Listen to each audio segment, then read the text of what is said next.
For a moment that John Bolton would say what the New York Times said he would say. The president told me to put a freeze on the aid because I want to look at the Bidens. I'm paraphrasing. The president had every reason to want to look at the Bidens. The House managers told us there's not a scintilla of evidence that the Bidens did anything wrong. This has been completely debunked, thoroughly investigated. That's a complete lie. The defense team destroyed the House's case. If after listening to Pam Bondi, you're okay with how Hunter Biden conducted himself in the Ukraine, and you're okay with Joe Biden not having a clue of what was going on, that's more about you than it is anything else. There's a mountain of evidence that the Bidens were involved in corruption. The president would have been wrong not to ask the Ukrainians to help, given what we know about Hunter Biden and Joe Biden. So, that the argument can be turned the other way by Democrats who say, well, wouldn't you want to hear from John Bolton? Aren't you curious to know what he has to say? If you wanted to hear from him, why didn't you call him? You had a chance to call him. You didn't even subpoena him. You know why? You know why they didn't call John Bolton or anybody else? They said it would create a court case that would keep us from impeaching the president before Christmas.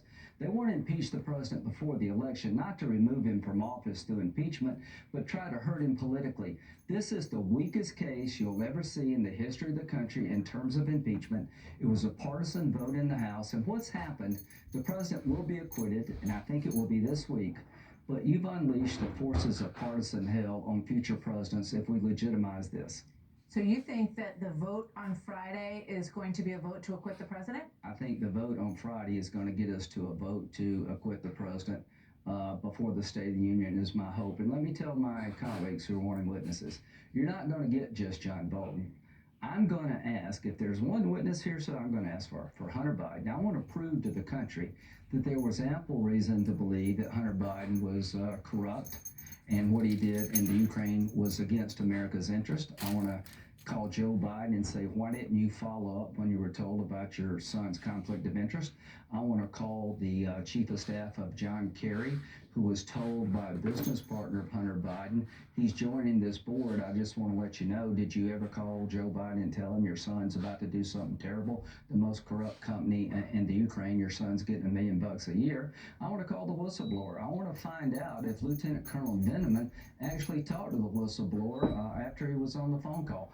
There's so many things I want to find out. I want to find out, did anybody on Schiff's staff work with a whistleblower? Were they friends of the whistleblower? So to my colleagues, if you think you're going to call one witness, you're crazy. It clearly opens up a whole can of worms. And I think, is that part of the plan to sort of make it so difficult for both sides that everybody throws up their hands and says, Uncle, I'm done? When Chuck Schumer says, I just want to be fair, God, I just want to get to the truth. That's such baloney. He's the same guy that wanted to be fair to Kavanaugh. All this is about is trying to accuse a handful of Republicans of being unfair. And what are you accusing them of? They're unfair if they don't call a witness the House chose not to call. Assume for a moment that John Bolton would say what's in the New York Times article. You can still acquit the president. Dershowitz says you can assume all the facts most favorable to the government, to the House managers, and it falls well short of impeachment. This is not going to change the dynamic. This is just trying to make it tough on a handful of Republicans. And what I heard in that conference today, I heard Republicans who are in a tough spot politically say, I love this country. I'm not going to throw the country into chaos. I'm going to stand by the idea that I've been more than fair, and I'm not going to let the House create a sham process and expect me to fix it in the Senate, because we don't want to reward houses in the future to refuse to call witnesses, come to the Senate and ask us to do their work and deal with privileges outside of court. There's so much at stake here. Do you agree, based on your colleagues, that there are not 51 votes to block witnesses right now? Is that true? I keep telling you, I'm increasingly optimistic that we're going to get this case done, final verdict, before the State of the Union, which is next Tuesday, because we've been more than fair. And to John Bolton, I've known you for 20 years. I recommended you to the president. We have a very shared worldview. Somebody leaked this excerpt to the New York Times that either hates Trump, and there are a lot of people in our government apparently hate President Trump, or somebody's trying to make money. Somebody's trying to increase book sales. The Wall Street Journal told John Bolton, why don't you just tell us what you know and what's on your mind. So, John, you've kind of thrown the country into a ditch here. Just come forward and say what's on your mind, hold a news conference, and we'll consider what you got to say if you think it's that important. But from my point of view, I've got all the evidence I need. The only reason we're in this box is because the House chose not to pursue John Bolton's testimony, because that means they couldn't impeach the president before the election or before Christmas. So I just think this, to me, needs to end. It needs to end now.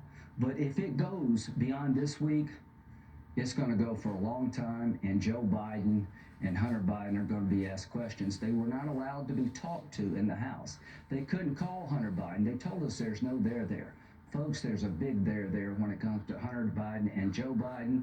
And to the whistleblower, we're going to find out who you are and who you talked to and what you did. Because if we're going to find the truth, as they call it, we're going to find the whole truth. But here's what we know. The record in the House is insufficient by any legal standard in the history of the country to impeach this president. It's a partisan political exercise that needs to die this week, and I hope they lose the majority in the House to Democrats, so the next partisan group will remember, hey, when the Democrats did this to President Trump, they got beat. Senator Lindsey Graham, thank you very much.